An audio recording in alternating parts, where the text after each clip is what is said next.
ese baretse gusengera Mana ifite imbaraga, data wa twese uri mu ijuru,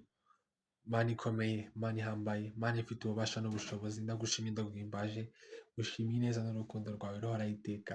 gushimiye data ko uri Imana ifite ububasha, nta yindi Mana ihwanye nawe, nta yindi Mana iriho uretse wowe wenyine. Duciye bugufi ngo njye n'uyu muntu turi kumwe none aha ngaha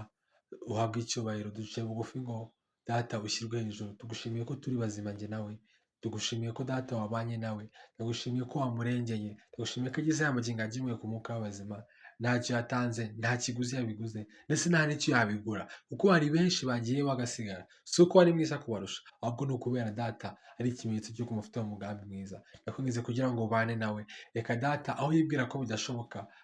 areke yiyumvishe ko wowe ubishoboye, reka aho yibwira ko data atabasha kunyura amenye neza ko uzahamunyuza. Reka data yo kwiringira abantu, yo kwiringira imbaraga ze, ahubwo yiringira imbaraga zawe. Reka akomeze yizere yuko neza muri byose wowe bishoboka, yizere neza yuko data muri wowe nta kikunanira, ubaye muri wowe cyangwa se uri muri wowe ibintu byose